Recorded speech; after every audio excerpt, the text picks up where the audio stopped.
एक ख़ूबसूरत गीत तैयार कयो आहे असांजे पाड़ेसरी मुल्क नेपाल खां आयल आर्टिस्ट आनी चोइंग ड्रोलमा ऐं बांसरी नवाज़ उमेश पंडित जेके बि असां सां गॾु मौजूदु आहिनि। ही ॿई आर्टिस्ट नेपाल जे धरती जा ख़ूबसूरत आर्टिस्ट आहिनि जन प्रोफेसर अजमल सावंत जे अफ़सोसनाक दर्दनाक क़त्ल वारे वाक़े ते हिकु ख़ूबसूरत गीत जंहिंजी शाइरी में खोड़ सारा सवाल उथारिया विया आहिनि त हिकु प्रोफेसर जंहिंजी कंहिंसां बि का बि दुश्मनी न हुई, बेगुनाह उनखे रत में विहिंजारियो वियो। इन्हीअ ते हिकु ख़ूबसूरत शाइरी परफॉर्म करण जे लाइ सॾु कंदासीं नेपाल खां आयल एनी चोइंग ड्रोलमा, प्लीज़।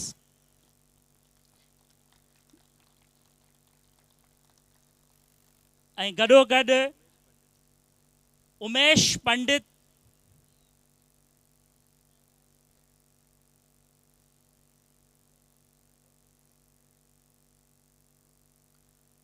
उमेश पंडित अगर यहाँ पर मौजूद हैं,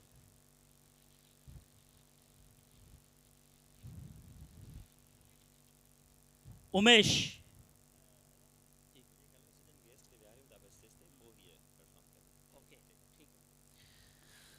आनी चोइंग ऐं उमेश पंडित जे परफॉर्म करण खां अॻु अॼोको जेको असांजो सेशन आहे 10th ईयर लाहूती जर्नी, उन में मुख़्तलिफ़ ईयर्स में मुख़्तलिफ़ सालनि में जेके सेशन्स थिया, वाटर शॉर्टेज खां वठी क्लाइमेट चेंज ऐं धरती जा खोड़ सारा मौज़ू जन ते 10 सालनि जे दौरान ॻाल्हायो वियो, उन्हनि खे हाईलाइट कयो वियो, इक़्तिदारी धुरियुनि ताईं पहुचाइण जी कोशिशि कई वई।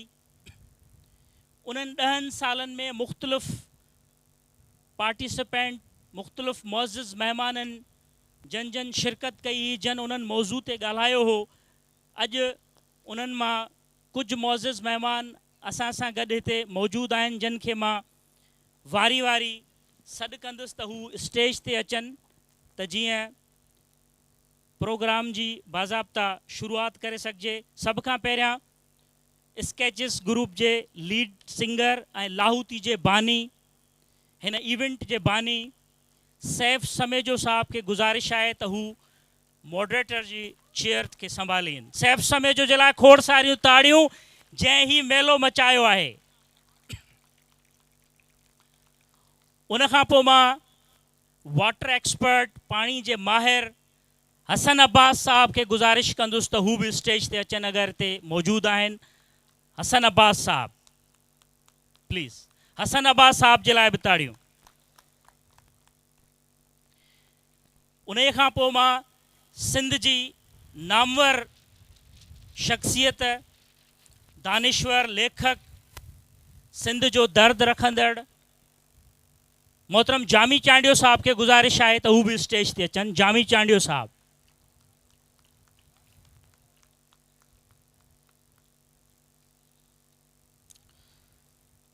इन खां पोइ मां मुल्क जे नामवर जर्नलिस्ट, BBC सां वाबस्ता, जंहिंजूं लिखड़ियूं, जंहिंजो आवाज़ मुंहिंजे ख़्याल में हिते मौजूदु सभिनी माण्हुनि ॿुधो हूंदो, जंहिं ख़ूबसूरत अंदाज़ सां हू मुल्क जे मुख़्तलिफ़ इशूज़ ते पंहिंजूं रिपोर्ट्स पेश कंदा रहिया आहिनि, उहे क़ाबिले तारीफ़ आहिनि। असां सां गॾु मौजूदु आहिनि वुसतुल्ला ख़ान साहब। वुसतुल्ला ख़ान साहब खे गुज़ारिश आहे त हू स्टेज ते अचनि, प्लीज़। वुसतुल्ला ख़ान जे लाइ ताड़ियूं। असां सां गॾु DIG हैदराबाद पीर मोहम्मद शाह साहब बि मौजूदु आहिनि। पीर मोहम्मद शाह साहब जंहिंजो ताल्लुक़ शिकारपुर डिस्ट्रिक्ट सां आहे, इन वक़्तु हू हैदराबाद में सर्व कनि पिया। डिफरेंट डिस्ट्रिक्ट्स में एज़ SSP तौरु हू फ़राइज़ सरअंजाम ॾींदा रहिया आहिनि।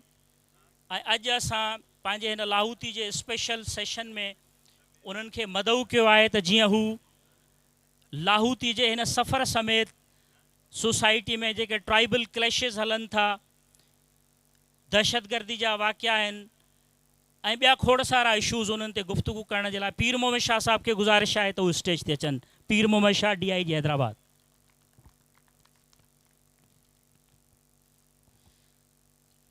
असां सां गॾु ख़ूबसूरत जज़्बनि जो एहसासनि जो शाइर, जंहिं सिंध जे दर्द खां वठी मोहब्बत ताईं हर हवाले सां शाइरी कई आहे। पाण हिन वक़्तु सिंधी लैंग्वेज अथॉरिटी जा चेयरमैन आहिनि। मोहतरम इसाक़ समेजो साहब खे गुज़ारिश आहे त हू बि स्टेज ते अचनि।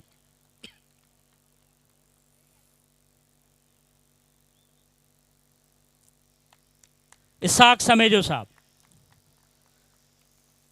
अॼोके सेशन में असां सां गॾु कंवर करनी सिंह एडवोकेट बि मौजूदु आहिनि, जेके सिंध जे थर जी रेतीली धरती सां जंहिंजो तालुक़ु आहे।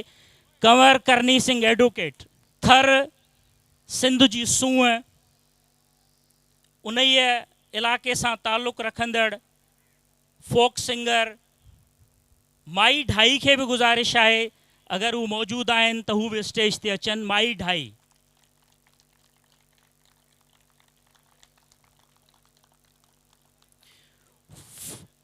सिंध जो हिकु ॿियो सुरीलो आवाज़ सूफ़ी रागी फ़क़ीर ज़ुल्फ़कार खे गुज़ारिश आहे त हू बि स्टेज ते अचनि। फ़क़ीर ज़ुल्फ़कार।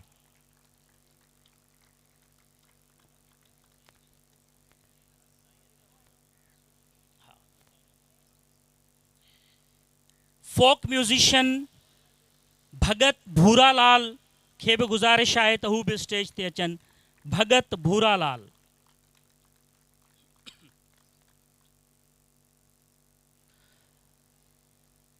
शहीद प्रोफेसर डॉक्टर अजमल सावंद जो बहादुर भाउ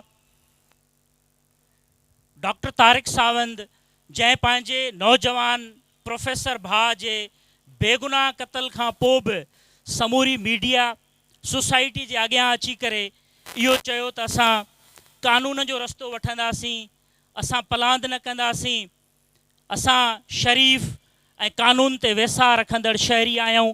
इन्हनि जुमलनि खां पोइ सॼी सिंध सोसाइटी जे हर तबिके डॉक्टर तारिक सावंद जे इन आवाज़ में आवाज़ मिलायो ऐं हुनखे पंहिंजी भरपूर हिमायत जो यकीन ॾियारियो। डॉक्टर तारिक सावंद बि असां सां गॾु मौजूदु आहिनि। Please.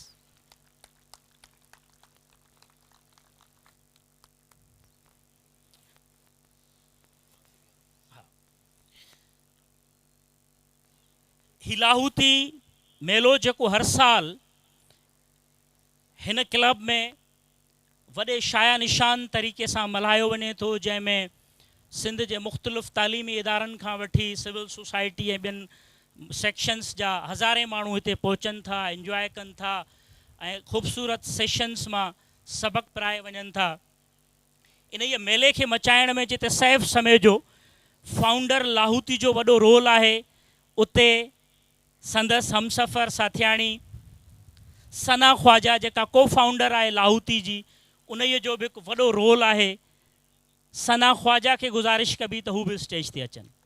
USA United status of America सां तालुक़ु रखंदड़ मुअज़्ज़िज़ महिमान, जेका असां चवंदा आहियूं त 7 समुंड पार रहे थी, पर हूअ तव्हांजी मोहबत में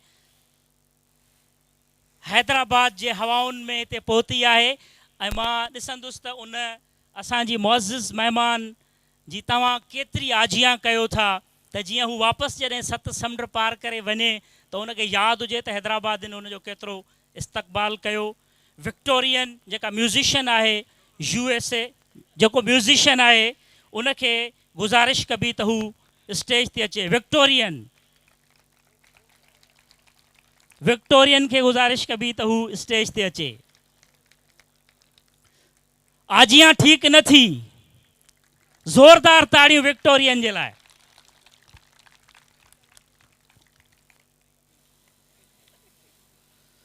समूरा मुअज़्ज़िज़ महिमान जेके आहिनि उहे स्टेज ते पहुची चुका आहिनि।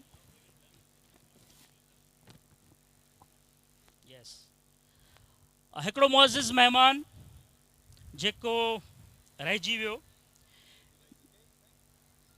हा सॉरी हिकिड़ी मुअज़्ज़िज़ महिमान जेका घुराइण खां रहिजी वई ब्रिगेड लाम जेका कंट्री डायरेक्टर आहे FNF जी उन्हीअ खे गुज़ारिश कबी त स्टेज ते अचनि ब्रिगेड लाम कंट्री डायरेक्टर FNF समूरा महिमान स्टेज ते अची चुका आहिनि जेके लाहूती जी 10 ईयर जर्नी जेका आहे उन ते गुफ़्तगू कंदा ऐं उन खां अॻु में प्रोफेसर शहीद डॉक्टर अजमल सावंत जी जेका शहादत वारो अफ़सोसनाक वाक़ियो हो उन खे ट्रिब्यूट पेश करण जे लाइ प्रोफेसर अजमल सावंत खे ट्रिब्यूट पेश करण जे लाइ असां सां गॾु हिते मौजूदु आहिनि आनी चोइंग ऐं उमेश पंडित मैनेजमेंट जो चवणु आहे त सेशन जे दौरान ई असांजा जेके नेपाल खां आयल महिमान आहिनि उहे ट्रिब्यूट पेश कंदा गुफ़्तगू जे दौरान ई हिन वक़्तु सेशन जी शुरूआत कयूं था सैफ समेजो साहब Okay, can you say this? So Samina Alvi will be our sign language interpreter. So this is now PDB is our accessibility partner. We are trying to make this entire event accessible for all persons with disabilities. In these efforts, we would like to invite Samina Mahar on the stage so that she can interpret in sign language.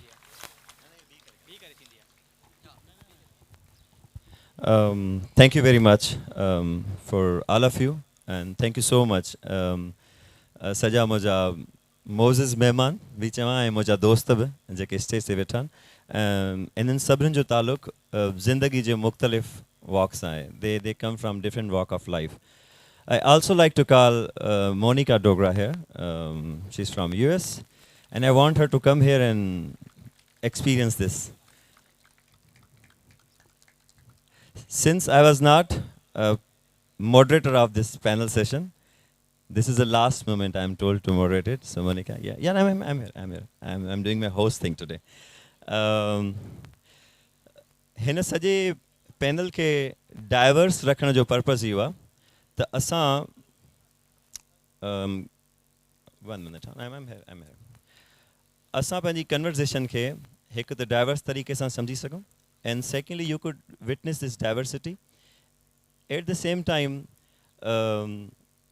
we decided के जेको सिंध में हिकिड़ो दर्दनाक हादसो थियो अहिड़ा खोड़ सारा हादसा थियनि पिया रोज़ जेके असांजे कननि ताईं कोन था पुॼनि पिया ऐं बस किथे न किथे गुम था थी वञनि पिया.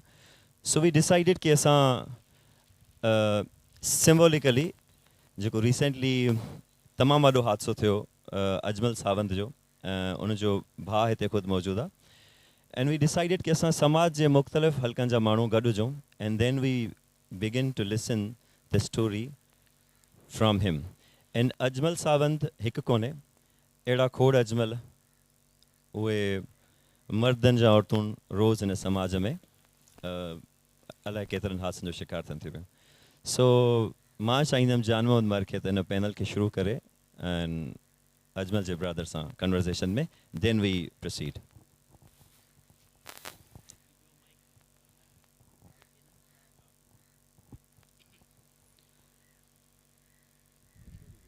साउंड सिस्टम ते वेठल दोस्तनि खे गुज़ारिश आहे त माइक्स ॾियनि हेॾां.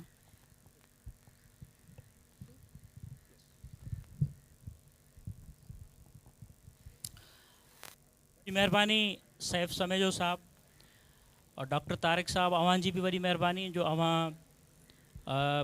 काफ़ी परे खां हिन सेशन में शिरकत करण जे लाइ आया हो.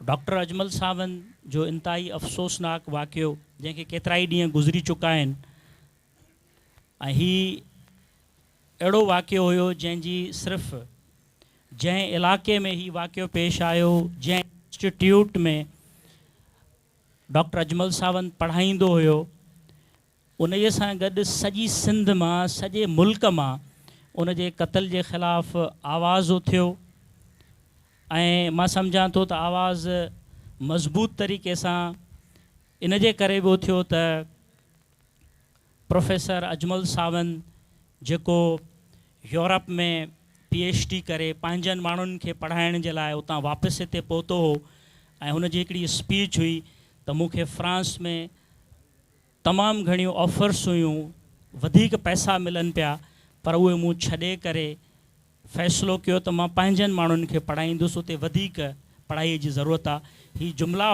जे करे सिंध पंहिंजे इन इंतिहाई मोतबर हिकु वॾे नाले सां गॾु बीठी ऐं सभिनी मज़म्मत कई। सो ही अॼु को लाहौती सेशन आहे या हिते जेके बि मौजूदु माण्हू आहिनि उहे हिन क़त्ल वारे वाक़े ते अफ़सोस जो इज़हार कंदे मज़म्मत कनि था। डॉक्टर साहब ही वाक़ियो कीअं पेश आयो? प्रोफेसर अजमल सावंत जेको सूफ़ी शाह इनायत शहीद जो पैरोकार ऐं सचल जो पांधीअड़ो हो, उनखे ईअं बेगुनाह क़त्ल कयो वियो, उन वाक़े बाबति कुझु ॿुधाइजो। मां डॉक्टर मोहम्मद तारिक सावंत, शहीद डॉक्टर मोहम्मद अजमल जो वॾो भाउ आहियां। मुंहिंजी जेका बर्थ प्लेस आहे उहा कंधाकोट आहे ऐं हिन वक़्तु असीं गुज़िरियल 10-12 सालनि खां सखर में टोटली सेटल आहियूं ऐं असांजो रहणु सखर सां ऐं क्लिनिक मुंहिंजी आहे उहा सखर सां ऐं ॿारनि जी एजुकेशन, ज़मीन ऐं कारोबार, इहे समूरियूं शयूं असांजूं सखर सां वाबस्ता आहिनि। हिन वक़्तु कंधाकोट जे पासे ते का अहिड़ी ख़ासि शइ असां कोन छॾे आया आहियूं जंहिंजे करे असांखे हुते इहे सभु शयूं वरी ॿीहर वञी करणियूं पवनि। बिरादरी आहे जंहिंमें वञणु थींदो आहे, मिठाचारी आहे। सो 5 अप्रैल ते डॉक्टर मोहम्मद अजमल पंहिंजे अज़ीज़नि जे ॻोठ में, जिथे अबनि ॾाॾनि जी एग्रीकल्चर लैंड आहे, उते ई वियो हुयो ऐं इन जे करे त उते मां चकर बि हणंदुसि ऐं उतां जे माण्हुनि खे मां इन मुतलिक़ अवेयर रखंदुसि ऐं मोटिवेट कंदुसि त ॿारड़ा पढ़ायो ऐं पढ़ण खां सवाइ कोई सर्वाइवल न आहे। सो हू उते हिकिड़ी राति रहियो, राति जो उन सैरी कई, सुबुह जो उथियो, माण्हुनि खां हू मोकिलाए रवानो थियो पए कंधाकोट। कंधाकोट खां हुनखे सखर अचिणो हुयो IBA यूनिवर्सिटी में, हुनजी 11 बजे VC सां अकेडमिक मीटिंग हुई ऐं हुनखे ॻोठ वारनि माण्हुनि ऑफर कई त असां तोसां गॾिजी हलूं कंधाकोट ताईं ऐं एज़ अ गार्ड या सिक्योरिटी पर्पज़ खां। त हुन टोटली रिफ्यूज़ कयो त मुंहिंजो कंहिंसां कंहिं बि क़िस्म जो तकरार जहिड़ो कुझु बि कोन आहे, त आउं गार्ड या गनमैन वठी छो हलां। इन जे करे हू उतां अकेलो रवानो थियो। कंधाकोट खां ॿाहिरि 2.5-3 किलोमीटरनि जे फ़ासिले ते BS फीडर जो इलाइक़ो आहे। उते हिकिड़ो नंढड़ो ॻोठु आहे जंहिंजो नालो आहे शालो। उते अॻ में मौजूदु हुया हथियारबंद 3 बाइक्स ते, जंहिंमें अंदाज़नि 7 माण्हू आहिनि या 9 आहिनि या इन खां मथे बि हुजनि त ख़बर न आहे। सो उन्हनि हुनखे उते रोकियो, हथ जो इशारो ॾेई करे हीउ उते बीठो ऐं हुननि उन जे मथां तक़रीबन 12 फायर कया, जेके मां अखियुनि सां ॾिठा। हिकिड़ो फायर हुनजो मां ॻणियो। अहिड़ो सूफ़ी माण्हू जेको तालीमदान हुजे, PhD स्कॉलर हुजे ऐं उन शोबे सां हुजे जंहिंजो अॻ में ई तादाद पाकिस्तान में तमामु घटि आहे।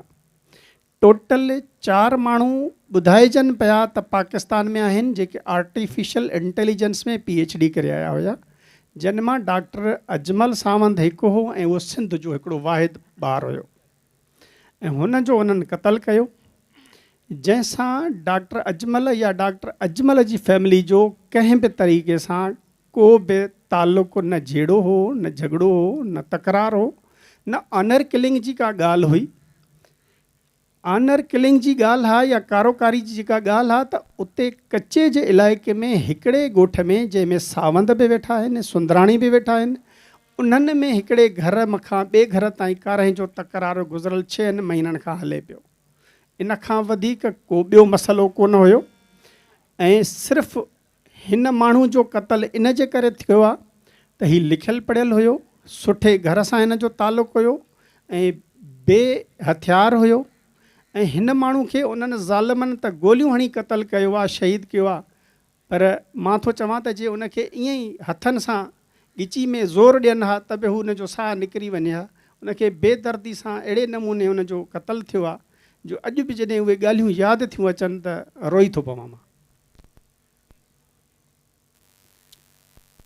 इंतहाई अफ़सोसनाक वाक़ियो जंहिं बाबति तव्हां तफ़सील सां बयानु कयो।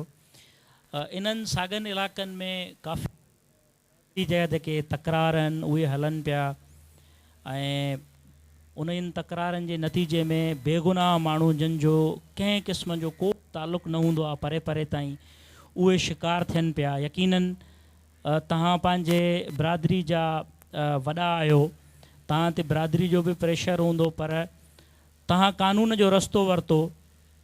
बाक़ी माण्हुनि जे लाइ तव्हांजो छा पैगाम हूंदो त हू बि सिंध में जेके बिरादरी तकरार हलनि था। गुज़िरियल ॾींहुं बि लाड़काणे में 5 माण्हुनि खे हिकु कार ते फायरिंग करे क़तलु कयो वियो। 15 ॾींहं पहिरियां सखर में 7 माण्हुनि खे क़तलु कयो वियो हिकु ॻोठ ते हमिलो करे, ऐं उन्हनि में 3 महीननि जी मासूम ॿारड़ी बि शामिलु हुई। मक़तूलनि में 5 सालनि जो ॿार बि हो त 7 सालनि जी नींगरी बि हुई। त अहिड़े क़िस्म जा जेके अफ़सोसनाक वाक़िया पेश अचनि था उन बाबति अव्हां कहिड़ो पैगाम ॾींदव त माण्हू कानून जो रस्तो वठनि न कि हथियार खणी करे पाण फ़ैसिला कनि। जान मोहम्मद, जॾहिं डॉक्टर अजमल जो क़तलु थियो ऐं उनखे शहीद कयो त उन वक़्तु जॾहिं असां तदफ़ीन करे मोटी आयासीं, मूं वटि बिरादरी जा माण्हू आया, छो त जेतिरा माण्हू असांजा शहरनि में सेटल आहिनि इन खां वधीक कचे सां वाबस्ता आहिनि, कचे में रहनि था, हू आया। हुननि चयो त असां तव्हां खां इजाज़त वठणु आया आहियूं, असीं सुंधाणनि सां जहिड़ो कंदासीं। मां हथ ॿधी उन्हनि खे ॿाहूं ॿधी करे चयो त बाबा डॉक्टर अजमल सावंत जे करे कंहिं बि सुंदराणी क़ौम जो को बच्चो, को ॿार, को नंढो, को वॾो, को बि क़तलु न थींदो। ऐं अजमल सावंत जी जेका शहादत आहे उहा सिंध जे शऊर जो क़तलु आहे। उहो को सावंत बिरादरी जो माण्हू न हुयो, हू सिंध जो ॼाओ हो, सिंध जो तालीमदान हुयो। हू जेको क़तलु आहे हू सॼी सिंध जो क़तलु आहे। असां उनजो पलांद इन सूरत में न वठंदासीं, बंदूक खणी करे कंहिंखे बंदूक हणी पलांद कयूं। असीं उहो रस्तो वठंदासीं, असां वेसाव था रखूं सिंध पुलिस मां ऐं सिंध ऐं पाकिस्तान जी अदालतुनि मां उमेद था रखूं त उहे उन्हनि कातिलनि खे गिरफ़्तार कंदा ऐं उन्हनि खे कानून जे मुताबिक़ इबरतनाक सज़ा ॾींदा त जीअं आईंदा को अहिड़ो डॉक्टर अजमल शहीद न थिए। असां हिन जेको बेदर्दीअ सां जेको डॉक्टर अजमल जो क़तलु थियो आहे उन में सॼी सिंध ग़मज़दा आहे। ऐं मां इन सॼी सिंध खे हिन स्टेज तां तव्हांजे हिन लाहौती मेले जे हिन प्रोग्राम जी निस्बत सां मां गुज़ारिश कंदुसि, हर उहो माण्हू जेको बाशऊर आहे, अदीब आहे, डॉक्टर आहे, प्रोफेसर आहे, सहाफ़ी आहे, लेखक आहे, ऐं जंहिं बि शोबे सां वाबस्ता आहे, उहे हिन ज़ुल्म जे ख़िलाफ़ु आवाज़ु खड़ो कनि त जीअं आईंदा अहिड़े क़िस्म जी लाक़ानूनियत सिंध में न थिए ऐं को ॿीहर अहिड़ो माउ जो लाल बेगुनाह क़तल न थिए। बिल्कुलु सैफ़ समेजो साहब खे बि गुज़ारिश कबी त हिकु त हू अॻियां अची चेयर ते वेहनि ताकी बाक़ी जेके दोस्त आहिनि उन्हनि सां उनजी गुफ़्तगू बि थी सघे। मां अचां थो पियो बिकॉज ऑफ साइन लैंग्वेज में बिना बीह, but I just want before going to this 10-year celebration thing, I just take two bin shente ma chaindam te zikr thi vene. One, I want Wasatullah Khan to speak on this because Wasatullah Khan te kalam likhe. Then I would like I want 2 things from Pir Muhammad Shah, DIG Saab. Hikut I'm thinking the question that we asked from you, and then on this 10 years we talk again on this. So that we, your jo comment like matter to kare because you've been serving it. So I like Wasatullah Khan Saab to speak on this.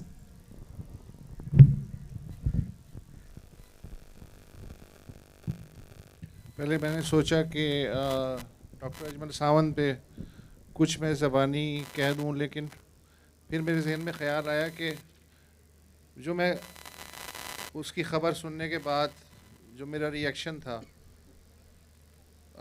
और जो मैंने लिखा اس میں مزید میں کیا اضافہ کر سکتا ہوں، لہٰذا وہی میں سنا دیتا ہوں. آپ میں سے کچھ کی نظر سے گزرا ہوگا، جن کی نظر سے نہیں گزرا ان کو شاید اس میں تھوڑی دلچسپی ہو.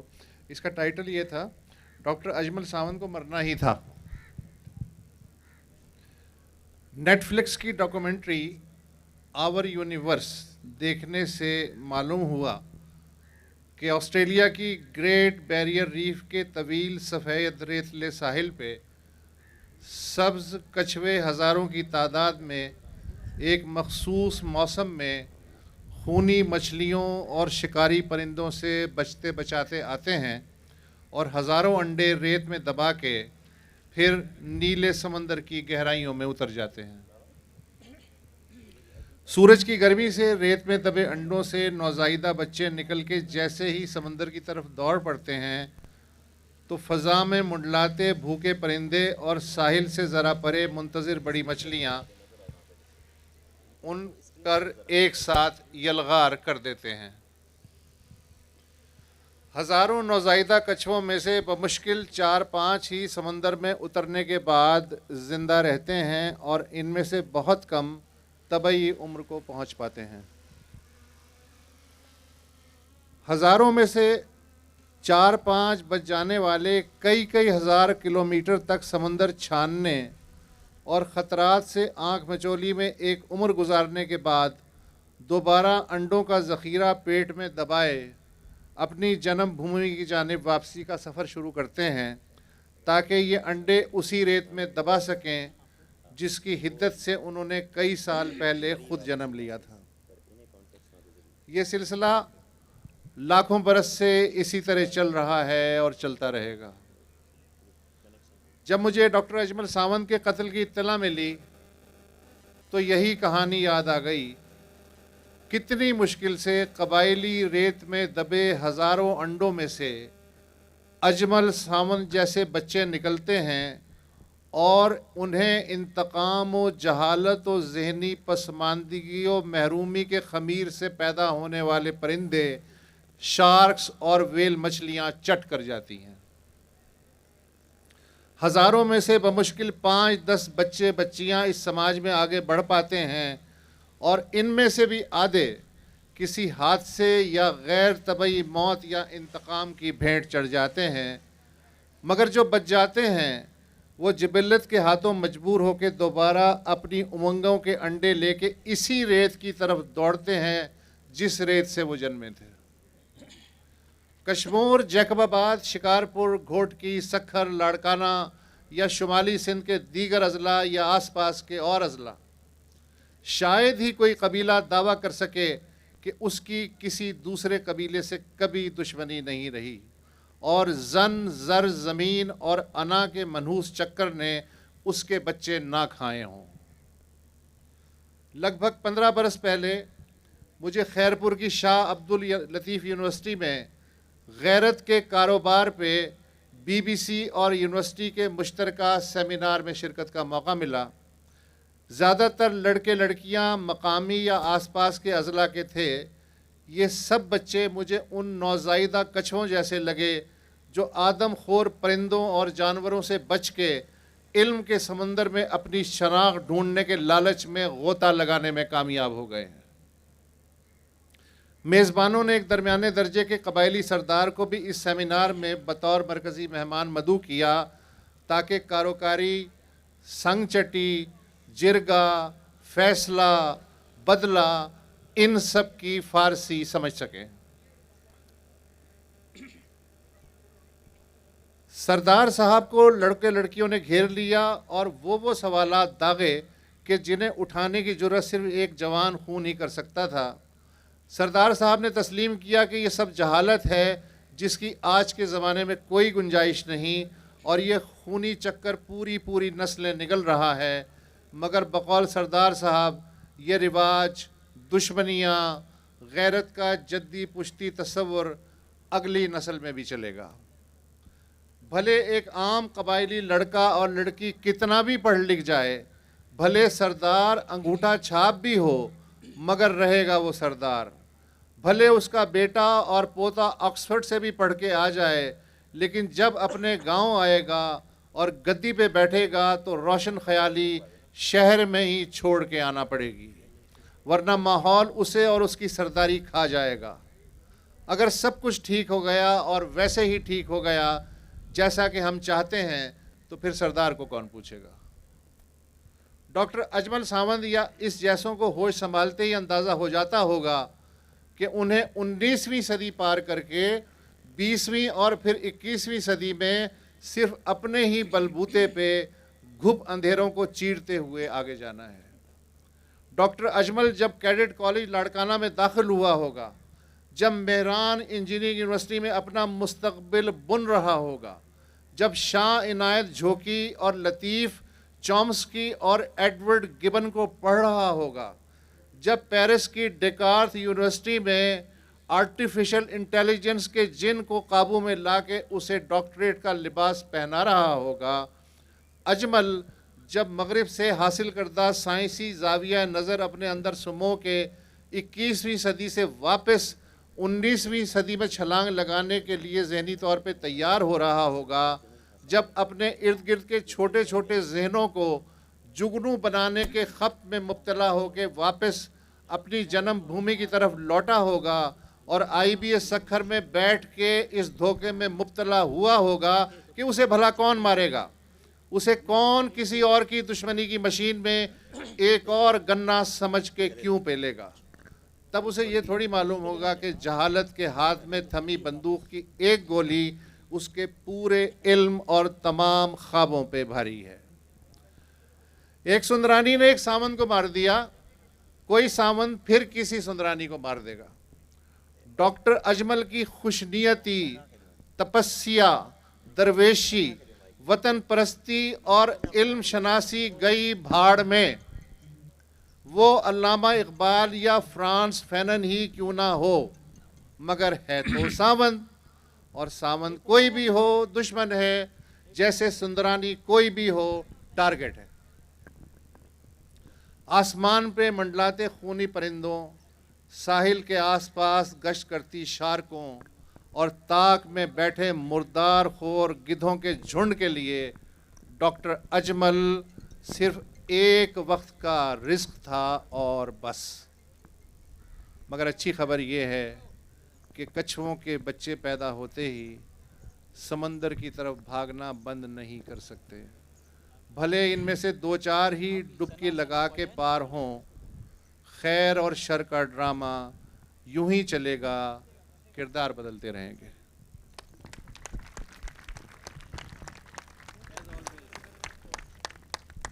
تمام بہترین وسعت اللہ خان صاحب۔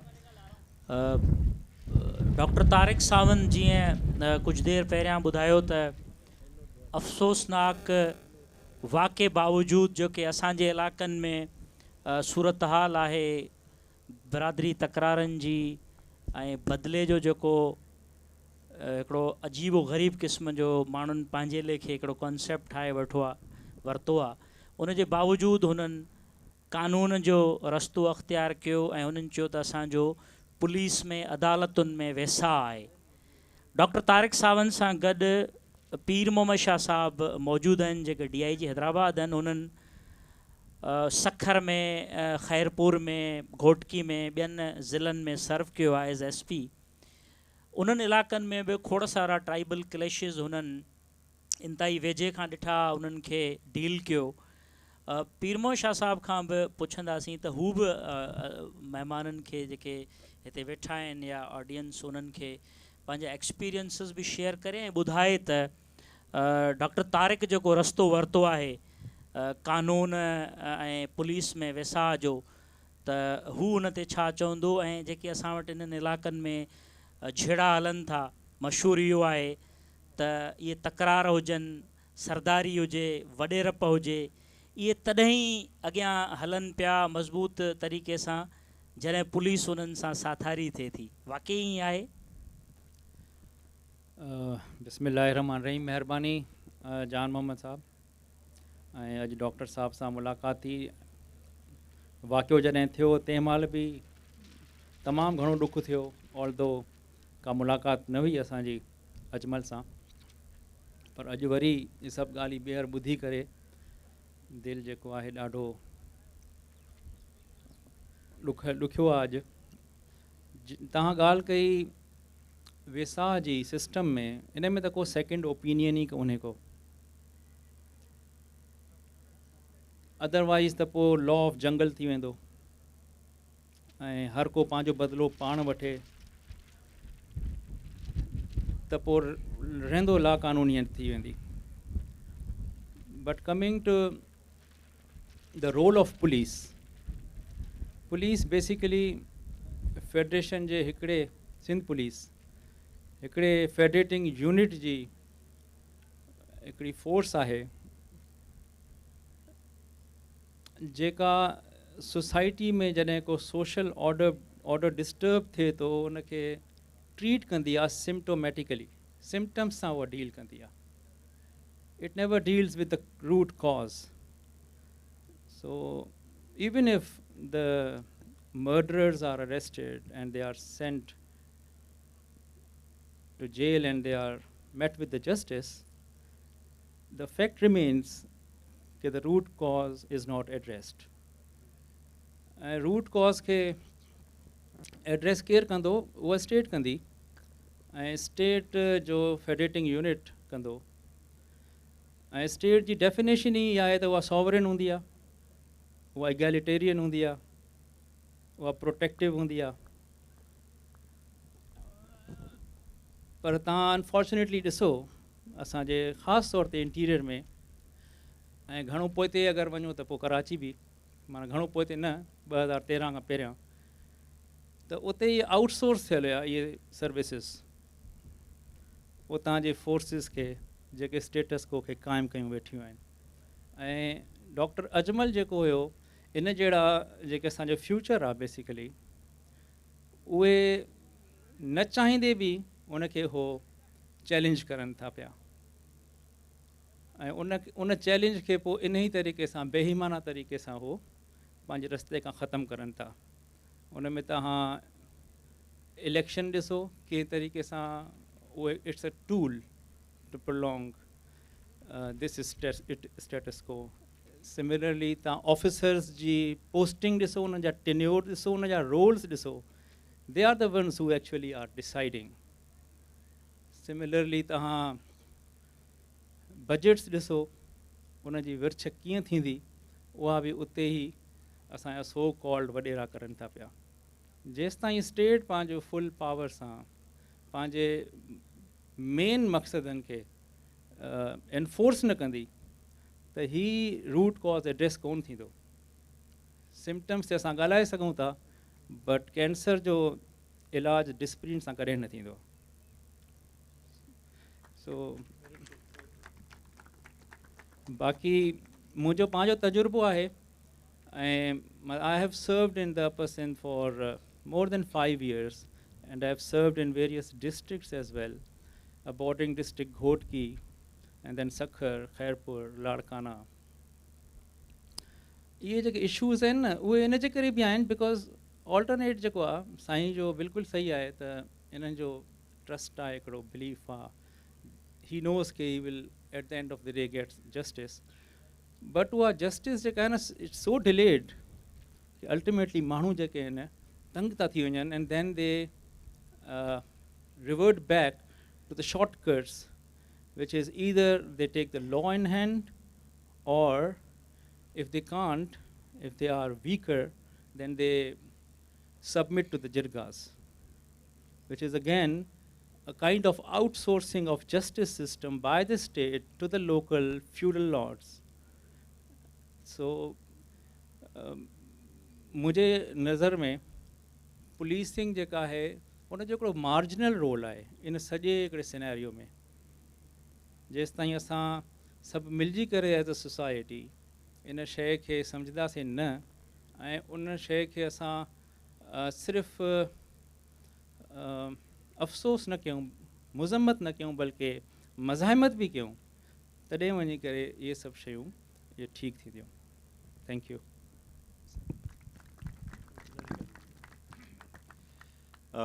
Hello, yes. मां चाहींदुमि त सना बि इनखे as an moderating source असां सां गॾियल आहे. I like to go to Ani Didi and welcome for coming to Pakistan and witnessing this Lahooti Melo. And it's been so many years. We will trying to, bring you here so that you could come and witness Pakistan. We begin this panel talk from this very unfortunate incident that I told you were at my home about this young guy.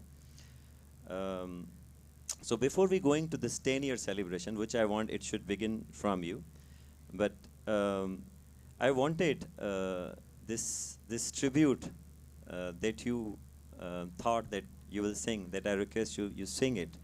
And I want you to sing few lines and also tell us what does it mean.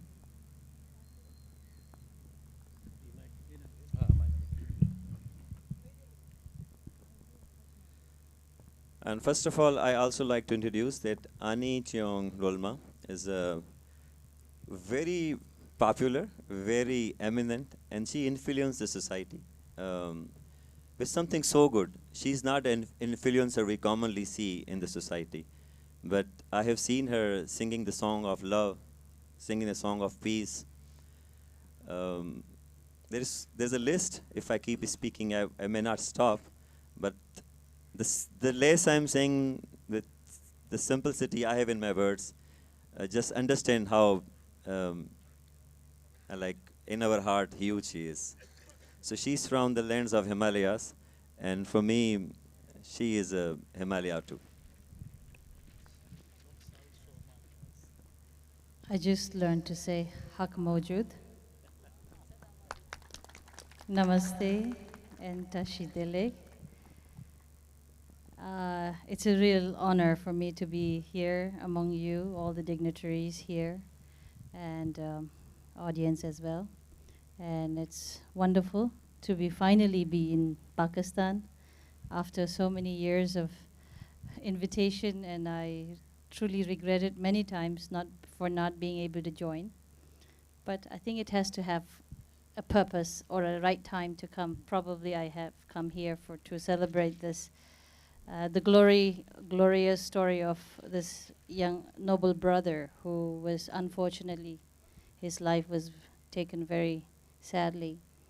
When you told me the story of this young brother whose precious life was taken away by unfortunate reason, it reminded me also of my own story back in Nepal during the time when we had the Maoist civil wars, and so many innocent brothers and sisters were killed for no reason. It was totally no good reason. So I was feeling a lot of pain in my heart. I sometimes wished that I had a magical power to go and influence the Maoists who were really ignorantly going out there and killing using guns.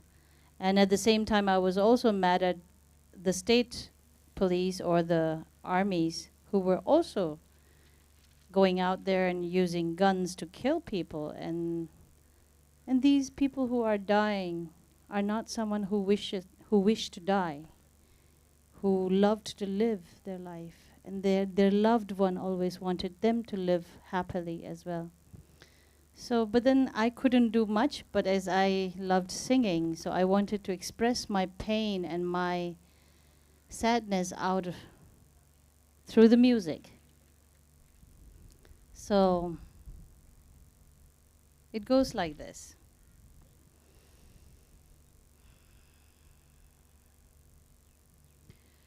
Bhanana ari bhana kina arka ko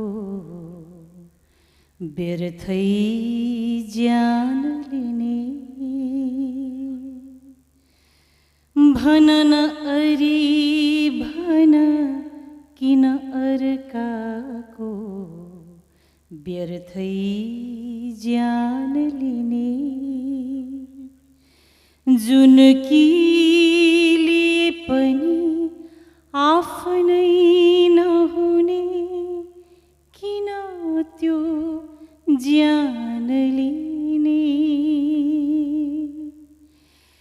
यस्तो पनि किन गर्दछ बाबा मान्छे भन्नेले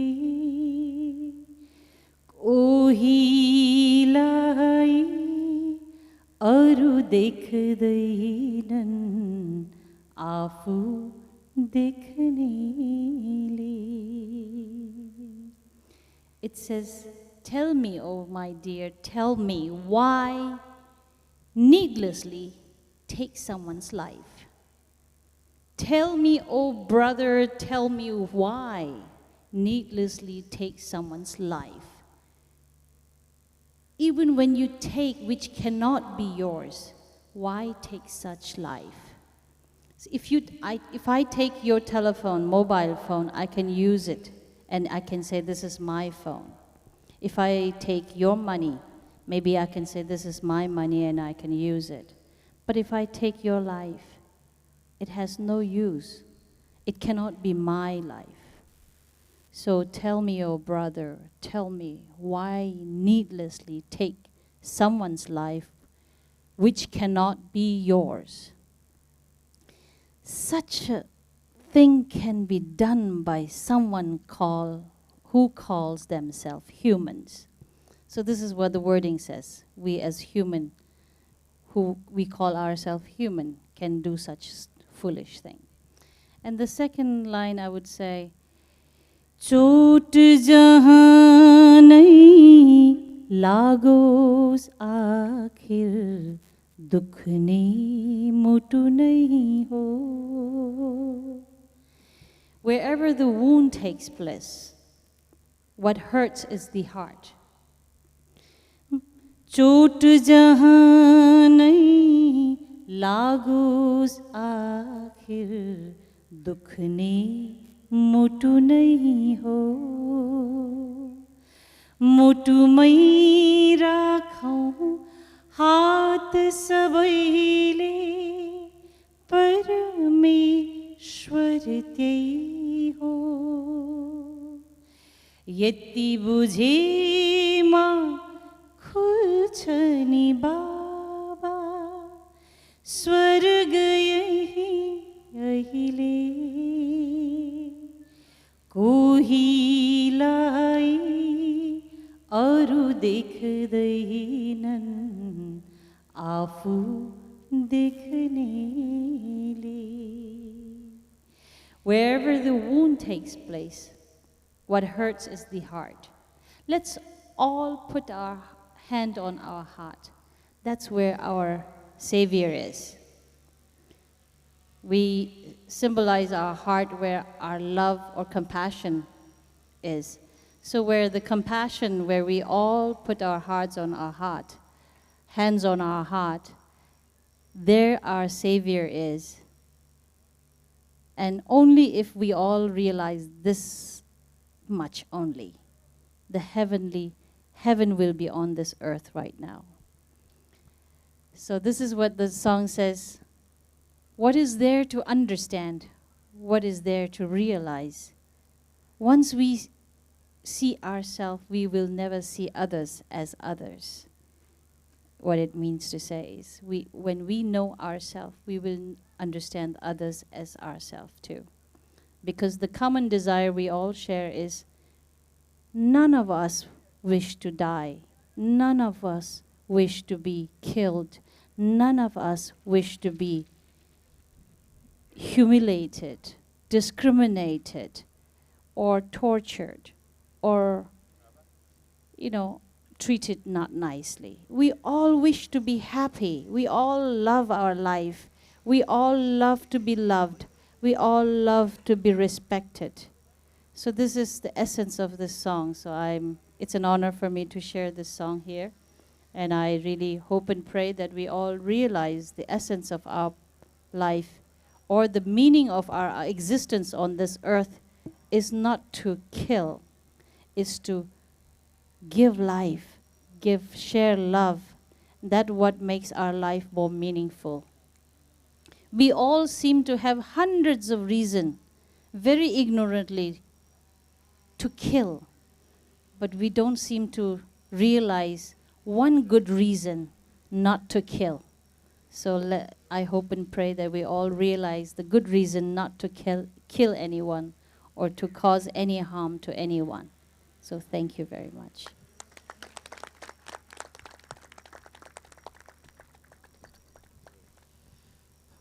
Thank you, Didi. It was very hard. I could feel in my heart what you were singing. And thank you so much. It was very emotional. And I hope it heals the family too. Um, I like Ada Jami Chandyo.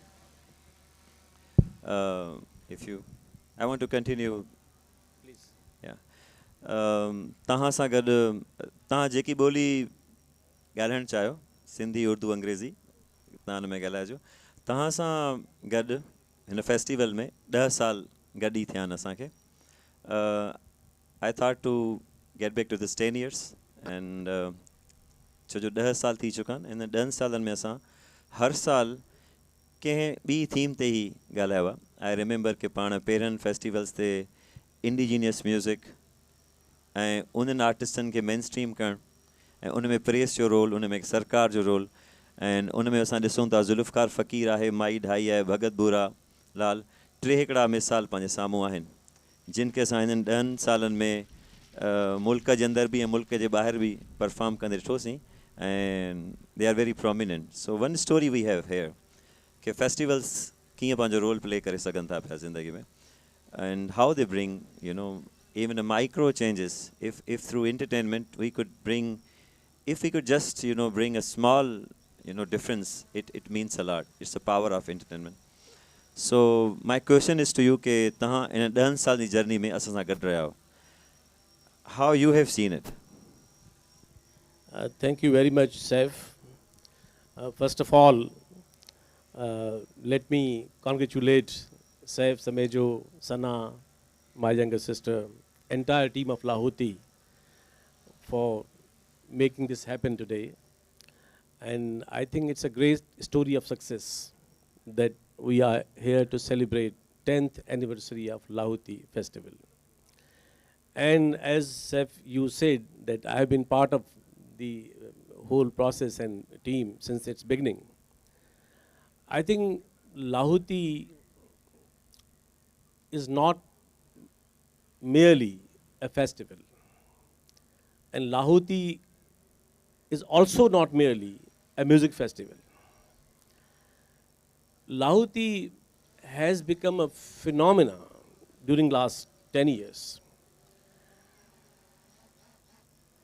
Let me point out or highlight some of its successes. When Lahooti was started, or Lahooti started its journey, it was worst time in Pakistan in terms of rising extremism and terrorism across the country. And Lahooti festival not only mobilized and reached out thousands of youth in Hyderabad and various parts of the province and millions of listeners and people across the globe in cyberspace. Secondly, I think the biggest contribution of Lahooti festival that it has not only reached out millions of people, it has not only promoted quality music or created quality music, it has connected our youth, our younger generation with its folk, with its cultural roots. And I would say that it's not merely the culture and the folk, but I've been witnessing entire festivals of Lahooti, that Lahooti has connected music with great virtues, with great values. And as you said, Saif, that every year Lahooti takes up a theme, and that theme generates or creates a space for substantial discourse, critical discourse in society. So I think the construction of progressive, secular, moderate, and progressive discourse in society is a great contribution of Lahooti.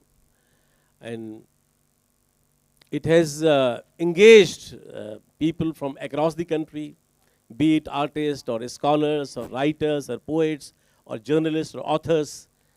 But now Lahooti has become an international event because in Lahooti, you always are able to invite variety of galaxy of great artists from across the South Asian region and different parts of the world. So I think this is a great story of success. And lastly, I would say that in a situation in Pakistan where we don't see apparently any ray of hope from the state, from the governments, from even the society, that society is getting into the mess of extremism. We witness and we have experienced the kind of terrorism in Pakistan, the kind of worst governance in the country, and the fragile institutions. I think in this entire pessimistic scenario, Lahooti has generated a ray of hope, especially in youth and society, by popularizing quality music, by creating music, by connecting music with the society, with the youth, and also with great virtues and values.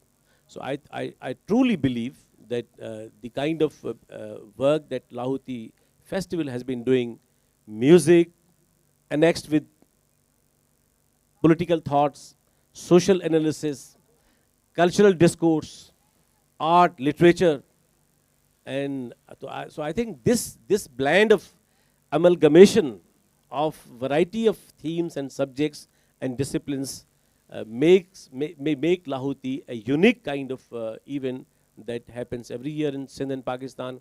So I once again congratulate you that in a city like Hyderabad, which is not supposed to be, or no, which is not considered as a mainstream city of Pakistan, but it is Lahooti Festival that has successfully and significantly mainstreamed our society, our folk artists at national scenario and international scenario. So I think we all stand very happy to be part of this 10th anniversary, and I truly believe that every year Lahooti comes up with new ideas, with new innovative ideas, with new kinds of initiatives, and this journey will go on. And I do believe that the dream that we all have in our hearts and minds, that we want a secular state, we want a secular society, we want a progressive society, and above all, as our great guest said, we want a society of peace and harmony. So I think Lahooti has immense role to play to construct that society in the state. So thank you very much. And I once again congratulate Saif, you, Sana, and entire team. Thank you very much. Thank you, others. These are very kind words. And Tama, you sab chota, it means a lot to us. Thank you. I also want to talk about this music entertainment festivity to Pirmo Shah Sahab, but I'll come back to you on this because I want to hear your version on this as well as a police officer.